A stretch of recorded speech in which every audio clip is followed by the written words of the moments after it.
Good morning, flutarians, and welcome back to another session of the Atomic Flutist. If you haven't listened to or read James Clear's book Atomic Habits yet, I recommend checking it out, at least listening to a summary of it, because that's what these sessions are based off of. Building tiny little, or building a reliable system of habits based off of tiny little atomic-sized chunks of habits. So I'll be finishing actually reading the book today.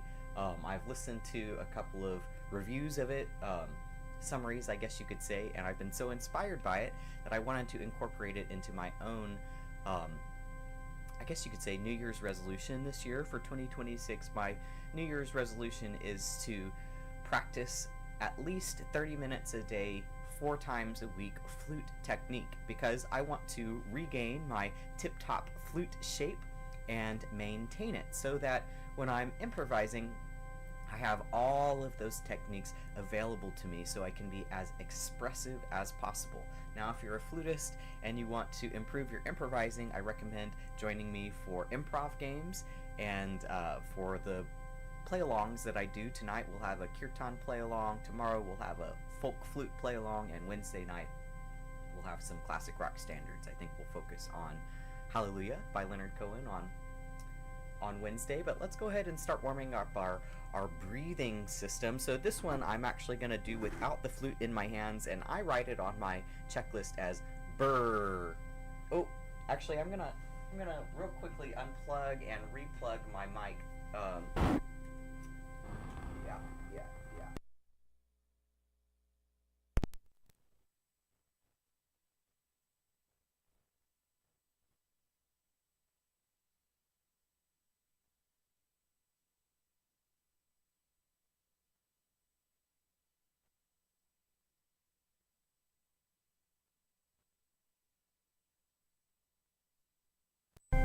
There we go, with my audio, where for some reason, when I reboot my computer, the microphone has to be unplugged and plugged back in again. Okay, so let's do a little bit of what I write down as burr, like burr, but it really means like brrr.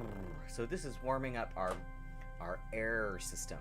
So I have a drone tone playing on my keyboard, making an organ sound right now on the note of C. So let's do a little bit of brrr, Mary Had a Little Lamb. First, let's do one like the traditional. And then after that, let's do one that I call Sad Mary, where we start on the minor third instead of the major third. So here we go.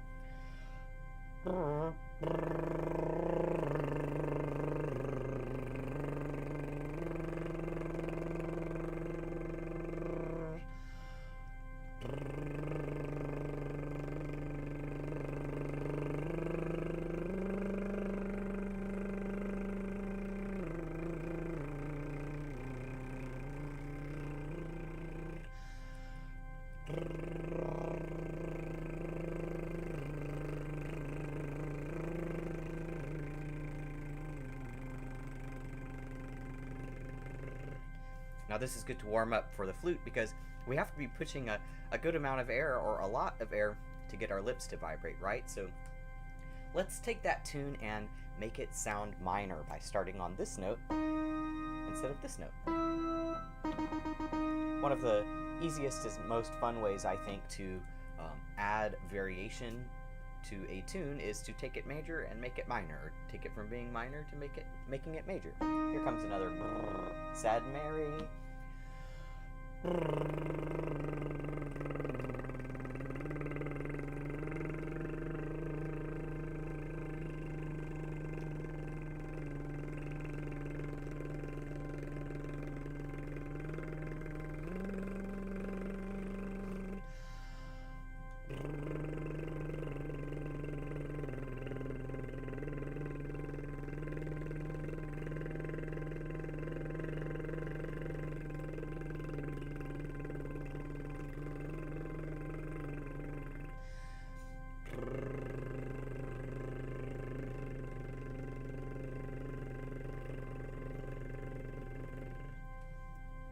These brrrs are also good for getting blood flow into the muscles of our embouchure.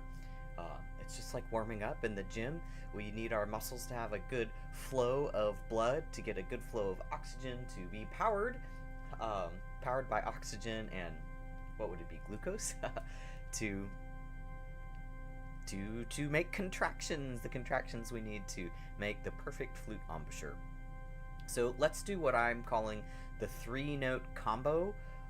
This is going to be 3 notes per breath, and I would say do this without vibrato, but listen to the drone tone and see how does the interval that you're playing feel with the drone tone. Some notes, like the F sharp, are going to feel dissonant, but there's kind of a sweet spot for the dissonance. And some notes, like the G, the one we'll start on, like a perfect fifth, have a perfect feeling when they're perfectly in tune. So I'm going to start on this G, and the goal is going to be to get all the way down to the low C. But you can't force flow on the low C. You have to kind of relax into it, like doing the splits.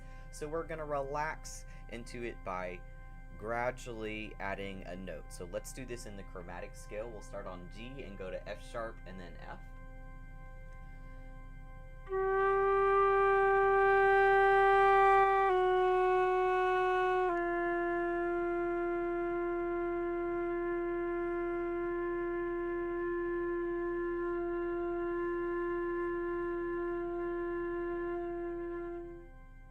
Hold it as long as you can, then go to the next note. We'll start on F sharp and end on E.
If your note accidentally cracks up to the upper octave like this, then I recommend going back up to the one that you were able to complete successfully. Do that one again, and then try going lower.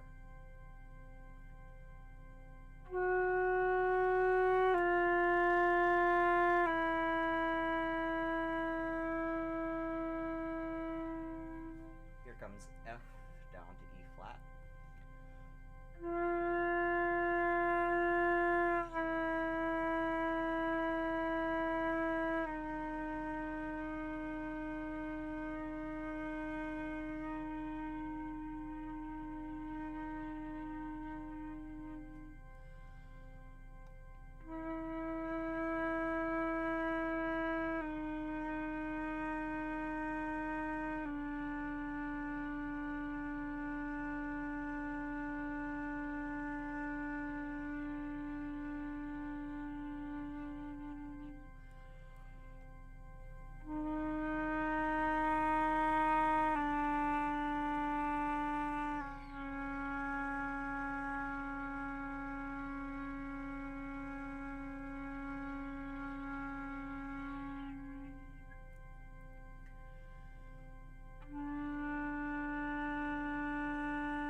The low C. Now let's go back to this G, and this is going to be kind of similar in that we're going to have just 2 notes per breath, but I want to add dynamics with this shape of a starting at a pianissimo, the quietest you can play, and then increasing to your fortissimo, the loudest you can possibly play, And then once you've reached that loudest point, transition to the next lowest note, and then taper off and get to the quietest you can possibly play.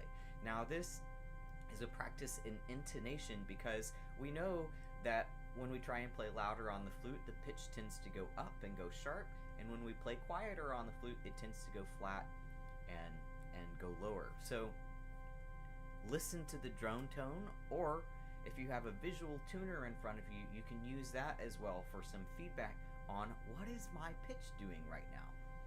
I've also been noticing this week that when I play lower notes, especially when I try and play them loudly, my embouchure, well, the aperture in my embouchure, the hole in my lips, tends to flatten out almost like a pancake for the lowest notes. So let's start on that G and go down in 2-note segments.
Now I can hear at the end of my notes sometimes what I call whistle tones. It's like a really low velocity of air, a low speed of air, and it tends to come out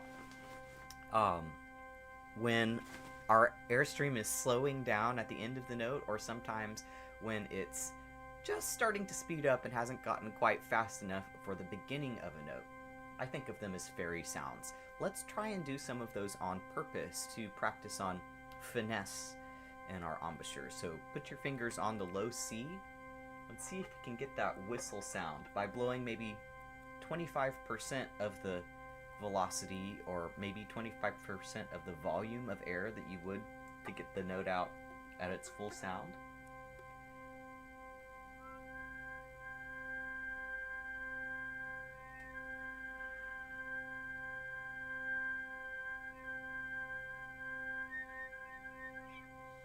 There's actually a harmonic series with these, just like when we do harmonics, blowing more air. See if you can get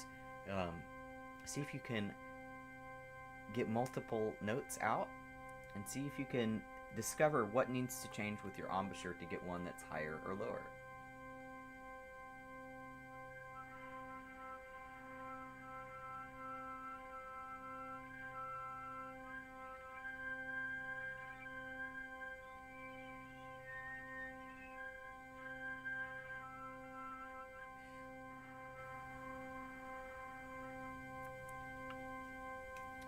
Now let's do some octaves.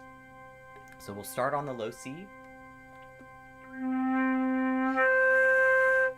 and go back and forth from the octave above. Leave your fingers in the same place and try and do this slurred without the use of your tongue to articulate the note. See if you can identify that exact moment or place in your embouchure where you jump up to the higher octave or reach down to the lower octave.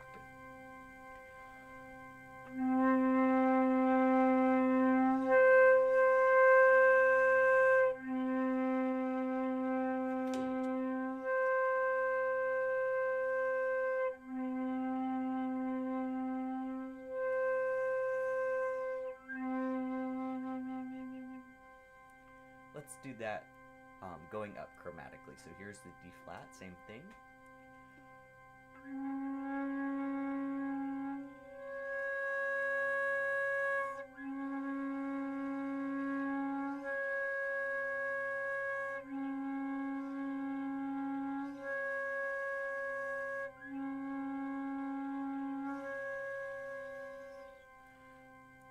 Same thing on the D.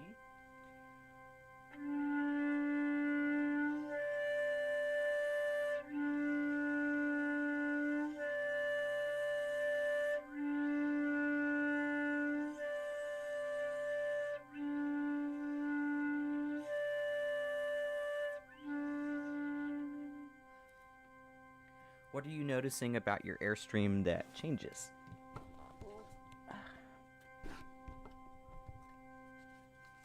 I'm looking for my sticky note that fell just a few seconds ago. Here it is. I heard it fall. Fell on a spring.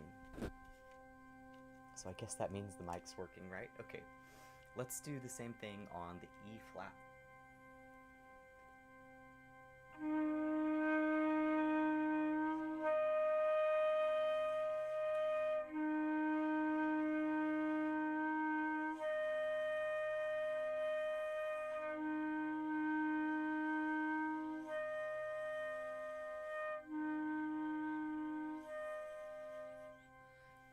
I'm noticing that for the higher octave, my lips kind of come out and forward just a tiny bit, almost like a kissy face.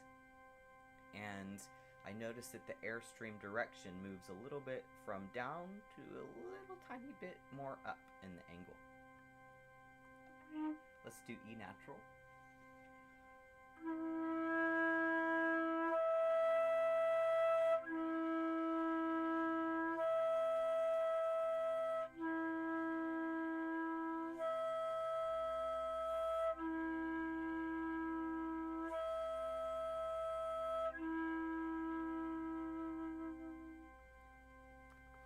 Mike, Mike, Mike, Mike, Mike, Mike, Mike, Mike, Mike.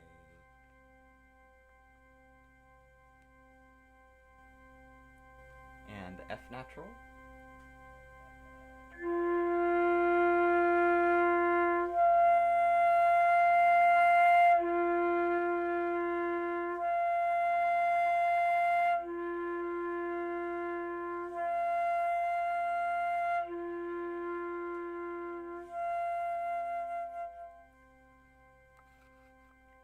F sharp.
let's take this C and add a little bit of vibrato practice. So we could spend several minutes on vibrato, but I just want to spend 1 or 2 minutes on it with this practice. On one note, start with your slowest and tallest vibrato. By tallest, I mean the most pitch variation in going sharp and going flat, and then make it faster and faster and faster until you run out of breath. Then take a breath, and we'll do one that starts fast and ends slow.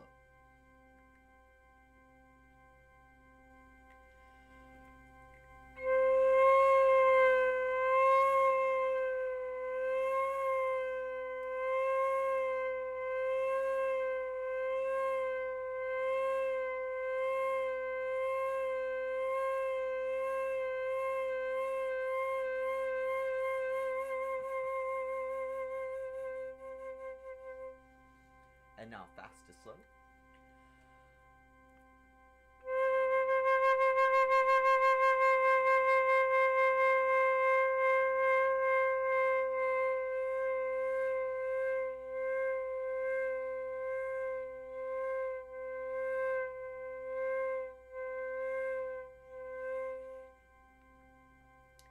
Now let's work our way up to this C.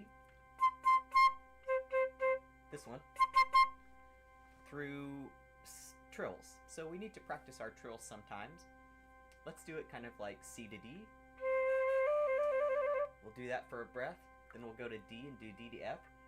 D to E is what I meant to say. So let's do C to D together.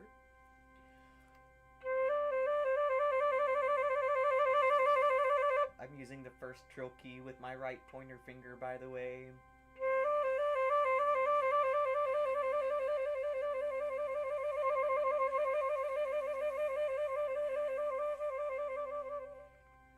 Let's do D to E.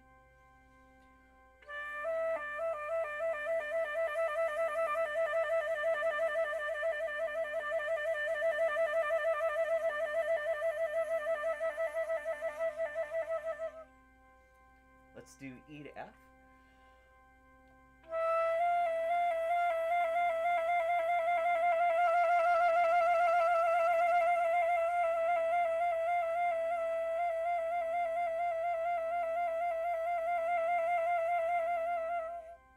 I'm doing this thing where I start kind of slowly with my trill, then get fast and get slow again. You can try it too if you want.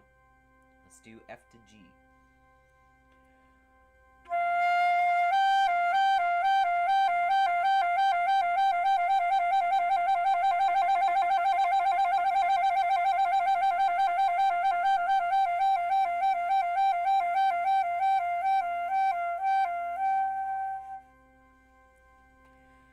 Let's do G to A.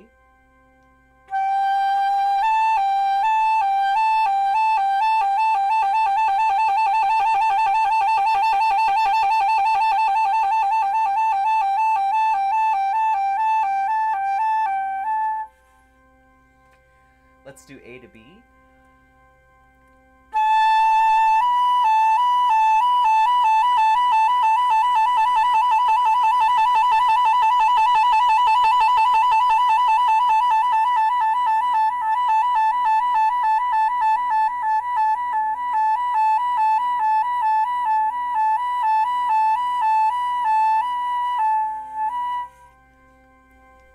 And finally, B to C.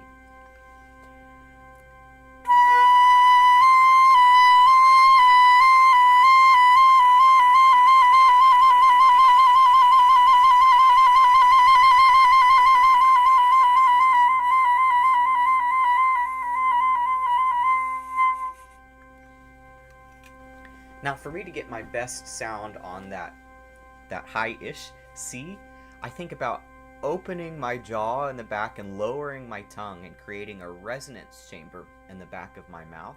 That seems to help with this note sometimes feeling kind of sharp or pinched. Let's try that note just as a long tone.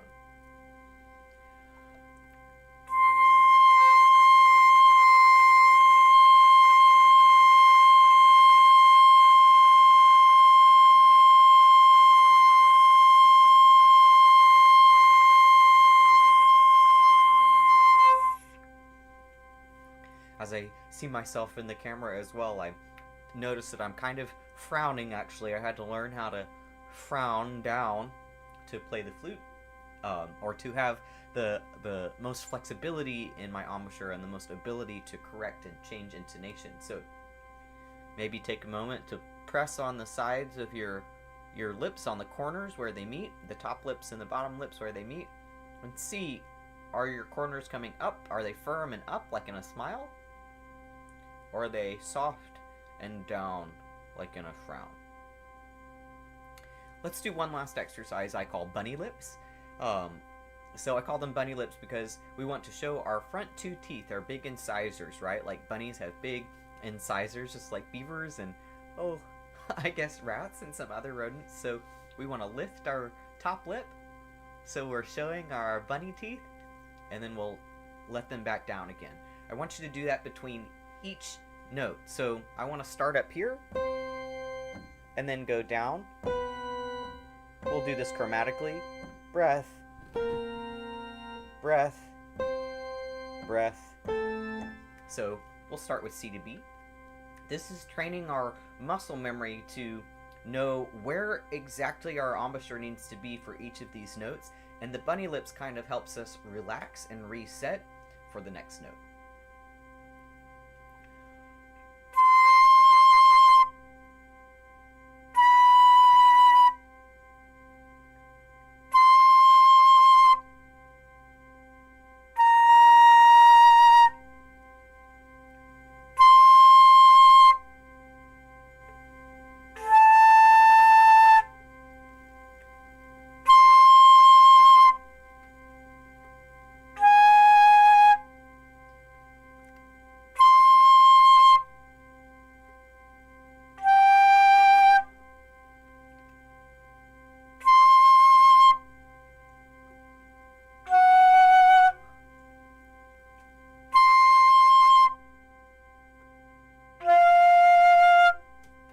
Go all the way down to the C, an octave below that.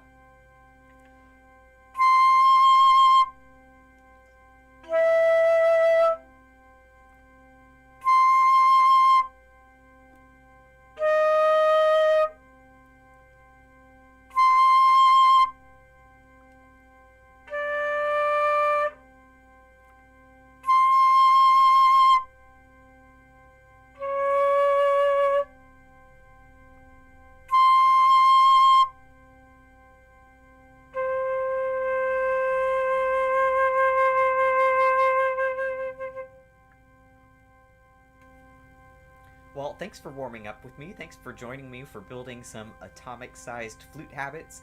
If you want to continue to improve your flute playing through improvising, make sure to join me in the Flutarians School. Hope to see you there.